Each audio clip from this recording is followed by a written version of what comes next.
right, 5 minutes after 10 o'clock. Thank you for tuning in this Wednesday morning. About a year ago, we were talking about who should be the next president of the United States. And the conversation came up quite frequently that went something like this, that this is a country of we, the people. The president is not the king. So while we are definitely making sure that we pick the right person for that position, ultimately it's really about us. And then you have to ask yourself, is that realistic? Is that really the way it is? I know that's the way our founding fathers wanted it to be, but is that really the way it is? And when Donald Trump's campaign came up with the slogan, Make America Great Again, a lot of people focused on the word great. I focused on the word again, because again implies that we were once great and we no longer are. And that begs the question, how come? How come we're not as great as we once were? And I'm not saying that that's true, but if you are going to say Make America Great Again, then you're implying that we're not as great as we once were. And who's to blame? Well, I've been doing talk radio for a long time, and I know who gets blamed. I know that unions get blamed a lot, and then I have people who will call in and say, no, unions are what made the country strong. So you have two sides to every one of these stories. Our next guest has really looked at this. See, the book hasn't arrived here, but I did read some of it online, which is such a nice thing we can do this. And he makes some really good points in the parts that I've read. As again, I haven't finished the book. But he's going to talk to us about this right now. He is on the phone. Mark Zupan is the president of Alfred University in New York. He's a contributor to the Wall Street Journal, to the Bloomberg Report, to the New York Times, to the LA Times, the Business Week, Kiplinger. And I have the cover of the book on the streaming podcast, which is live right now, but of course will be a podcast in recorded form after the interview. Mark Zupan, good morning, sir. How are you? Good morning, Larry. Thanks for the opportunity to be with you this morning. This is a tough topic because it's hard to know who to blame, and there's so many things. There's so many parts to this whole picture. And I'm an economist, Larry, by training, and this book titled Inside Job, How Government Insiders Subvert the Public Interest, that is published by Cambridge University Press and available on Amazon, just came out. It focuses on what economists call the supply side of politics. So we look at politics as a marketplace, and what's being produced in this market and sold is wealth transfers. Favorable legislation that produces wealth transfers for interest groups in society. The demand side in our conceptualization of the market is composed of interest groups, be they producers, labor unions, economic elites, one percenters, environmentalists, consumer interests. They're the ones seeking the favorable wealth transfers to advance their own interests. The supply side in autocracies, they're the monarchs. In democracies, they're the elected officials. But it's also composed of the bureaucrats and the public employees, the people that can produce favorable wealth transfers. And this model has been developed largely in the last 50 years. And when things have gone awry, like you alluded to, we frequently have blamed the demand side. It's the labor unions, or it's the corporations or industry cartels, or in certain cases, consumer interests that have benefited at the expense of the public interest. But what we've neglected all too often is the supply side, and the individuals are human beings. They're capable of noble acts, but they're also capable of less than noble acts. And so when things run aground, they have the motive, the means, and the opportunity, and we can't neglect them. Investigators look for all three factors. They have all three. I love what you're saying, and I'm going to ask you, if you don't mind, to comment on a story that's in the news today, that the budget that was sent by the president, I guess, to Congress, hopefully they don't pass some of it. But one of the things that got some attention by us here in Florida this morning was the fact that Amtrak could be gone. In Florida, we depend on tourism. Amtrak brings 950,000 people to our state every year. That's according to our congressman. Our senator, Bill Nelson. And so, and so, I'm wondering if we're being blamed as the consumers, maybe the blame needs to be shifted somewhere else. Well, there are different interests at play. The general taxpayer interests, other groups that have demands on the government budget. So that's all at play right now in Washington. And when you alluded to a year ago the rise of Trump and also Bernie Sanders on the Democratic side, the Pew Research Center has been doing an annual survey of Americans. Do you trust government? And the high point in this annual survey was 1966, when 77% of surveyed participants said, we trust government all of the time or most of the time. The low point is right now. It's 19% in the most recent survey. We're lower than we were during the Watergate era. So I think it helps explain the desire for outsiders like Trump in the Republican Party and Sanders on the Democratic Party, the general sense in the populace that what's happening isn't that government by the people or democracy isn't ensuring government for the people. How accurately are we being informed, though? If we have opinions that express our satisfaction with our government, it's based on the information we're getting, and one might argue that the information we're getting is skewed by depending on what you pay attention to. If you're listening to conservative radio, you've got a completely different outlook on life than you might if you're listening to CNN. And it's a great point. A free media, a free press does a lot to promote the dissemination of information, albeit from various different points of view at times. But the process is pretty opaque. Steve Ballmer, the Microsoft co-founder, just a few weeks ago announced a major initiative where to try to make government more transparent. He was struck when he started investigating it how opaque it is and how little we know what happens with our tax dollars. That's a great point. And there are a variety of, there are a variety of groups. What my book shows, and it's the first one to do this, is our founders got it right to the extent that they bet on democracy. Compared to autocracies, there's a group out of Germany called Transparency International. Last 20 years, each year they've been evaluating how clean is the public sector in different countries. And they evaluate, it's a compendium of surveys, they evaluate each country's public sector on a 0 to 100 scale. 0, perfectly corrupt, 100, perfectly clean. And on average, if you're going to bet, you want to bet on democracy. It outdoes autocracies, except in a few cases like Singapore, Botswana, or the United Arab Emirates. Mm-hmm. All that said, over 25% of the world's democracies rate lower in terms of public sector integrity than the average autocracy. Having a democracy is not enough. Okay, yes. And is that because a democracy is in some ways by name only, depending on who's in charge? And a democracy could easily be an autocracy, just nobody's calling it that. Interests play a role both on the demand and the supply side, and have colleagues at places like the University of Chicago that'll argue, well, there's a competitive landscape, we have electoral competition, so just like Adam Smith's invisible hand in private markets, we'll get optimal outcomes in government. I would argue that that's not the case in politics, because power is the currency of the realm, and those with power have an incentive to cling onto it. You give up your ability to enforce contracts once you're out of power, either in autocracy and to a certain extent also in democracies. And so we don't end up with, in a classic case is sugar import quotas. And often in democracies we see this symbiotic capture both by demand and supply side interests. Sugar import quotas on net, we shoot ourselves in the foot as a country by anywhere, the estimates are $500 million a year to $1 billion a year. You and I, as consumers of sugar, lose about $50 a year per household. But that doesn't give us much incentive to go to Washington or to talk to our senator or congressional rep. Mm-hmm. Who wins in this country? Because we limit sugar imports from Haiti, from the Philippines. It's certain states like Louisiana and Hawaii that have producer interests, the climates that are conducive to growing sugar.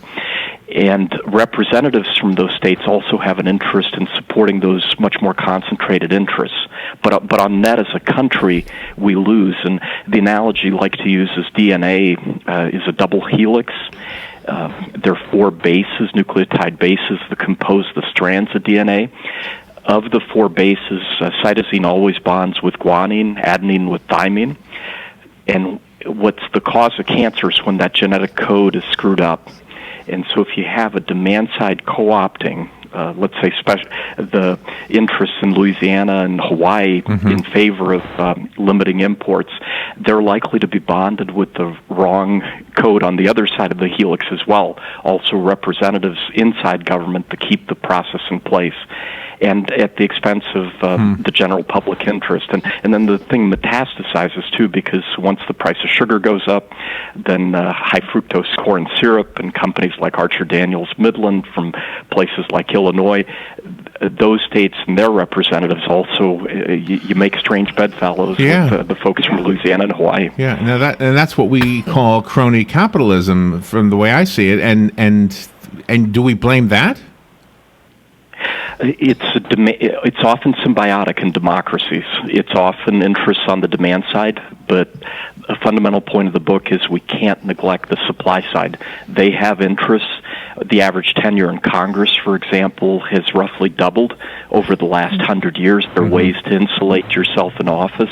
Yeah. In my home state of New York, the number 2 and the number 3 politicians have lost their job over the last couple of years. One was the leader of the state assembly, another one the state senate, one a Republican, one a Democrat. And the basic cause, when you dig into it, is that they were encrusted in power for a long time and allowed them to take certain steps that were basically at the expense of the public interest. Well, people feel that they can help their own area by writing letters to their elected officials, but sometimes those letters get unanswered and they don't even get thought about because the elected officials just want to do things their way and not the way the constituents want. And that's a great point. What first got me started on this topic was back in the 80s. I was doing a college dissertation with a mentor faculty member, and we started looking at how senators vote in the U.S., and we were trying to test the economic model. So to what extent on coal strip mining legislation could we relate senators' behavior to coal-consuming interests, to coal-producing interests, to environmental groups in the state? And we were struck by how little we could explain. And on a particular issue like coal strip mining, how much we could explain a senator's voting based on how he or she voted on another issue like abortion legislation. And what that clued us into is that senators' ideological interests were playing considerable weight on an individual issue, and they have vastly different ideological interests. So Barry Goldwater is a completely different animal from a Ted Kennedy. And then we started looking, well, maybe what happens is the market meets for the Senate every 6 years, so that's when constituents have more control. But even looking at the ideological bundles that get put into Senate offices every 6 years, we were surprised how little we could explain based on socioeconomic interests in the person's home state. And even in a well-established democracy like ours, how much elected officials have slack, have leeway to be able to pursue their logical interests.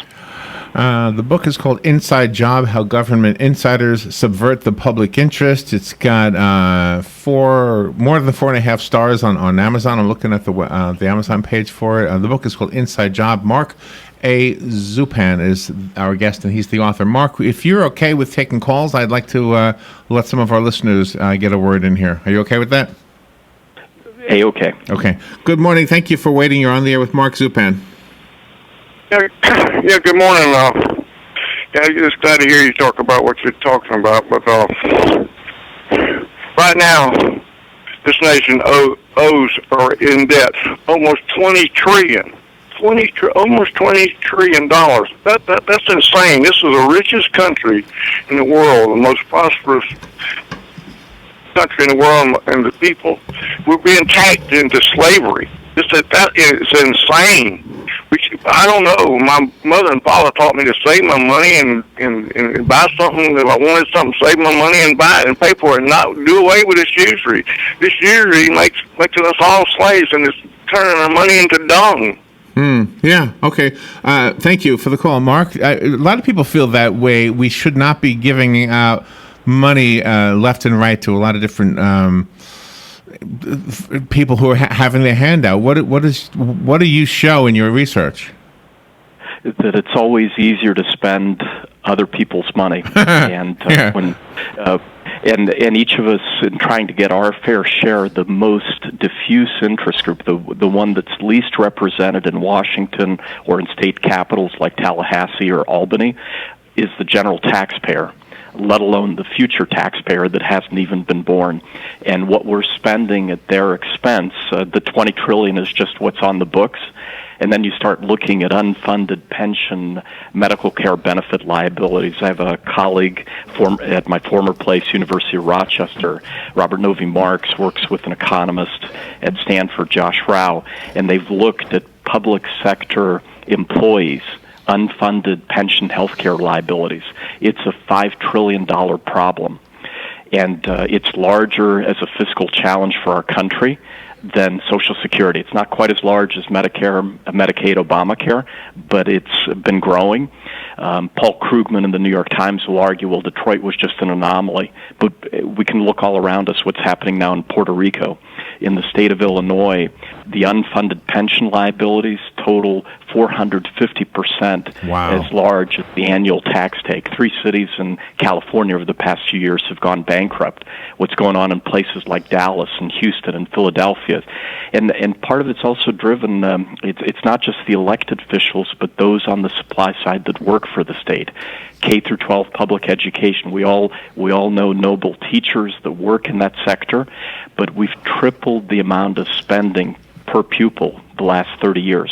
That sector has grown increasingly unionized. It used to be 7%.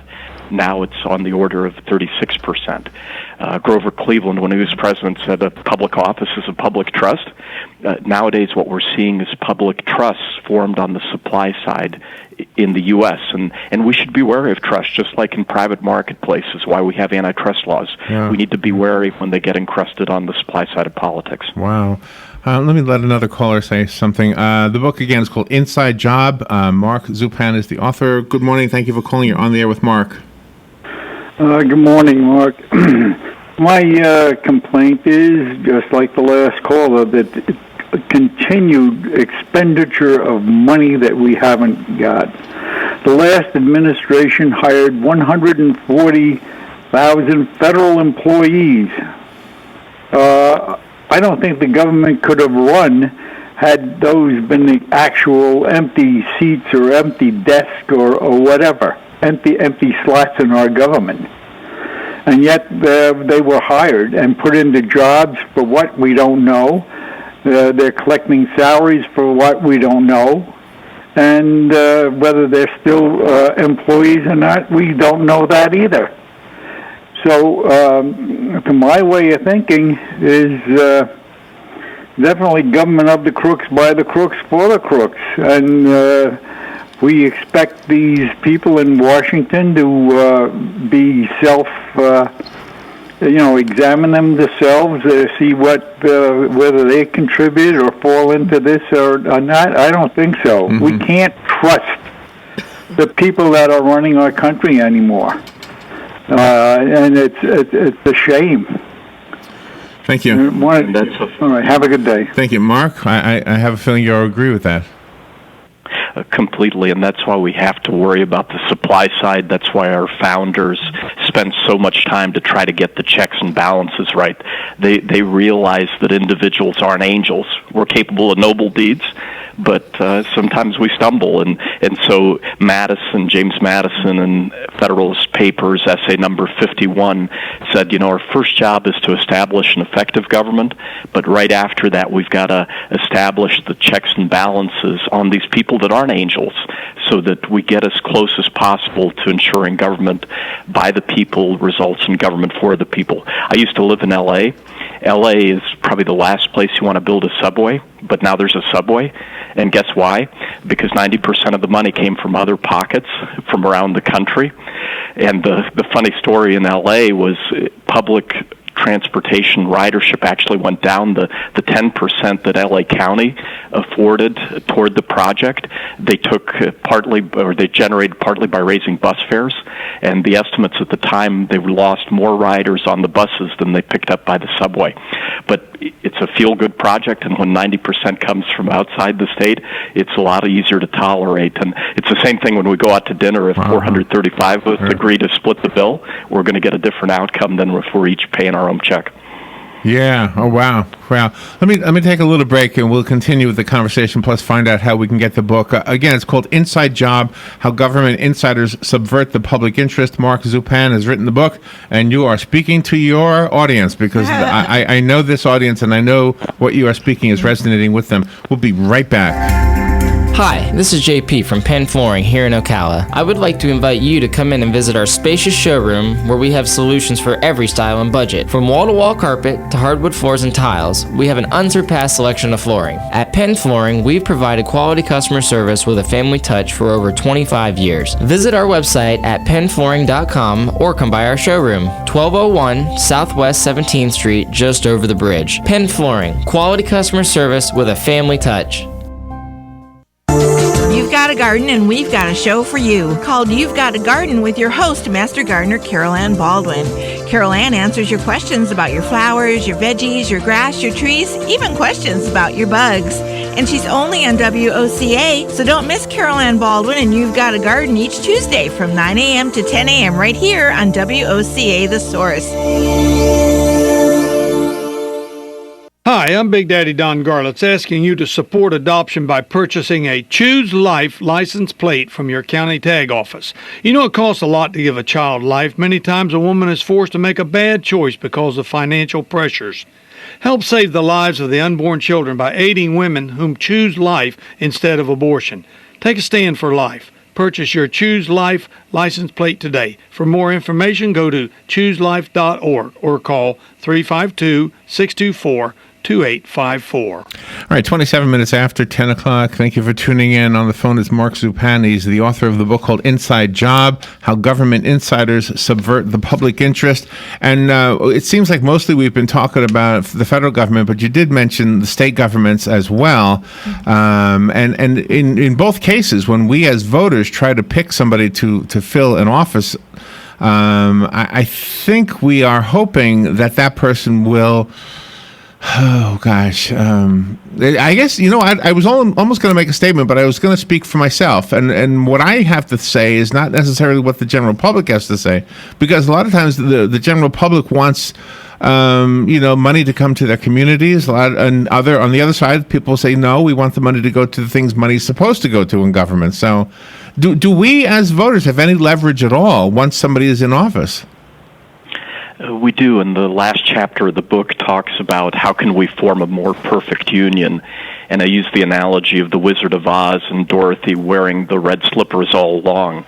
Fundamentally, in a democracy, it's within our power to develop other checks and balances to better ensure government for the people and not just government by the people. And there are certain steps we could take, whether it's term limits, whether it's breaks in terms of the budgetary process that better represent the average taxpayer, let alone the future taxpayer. Switzerland's adopted a very effective break rule over the last few years that has improved its performance. So it's incumbent upon us to be looking at that. And there are public investments that work. The Erie Canal is a fabulous example. 200-year anniversary. Within 2 years, the full cost was recouped.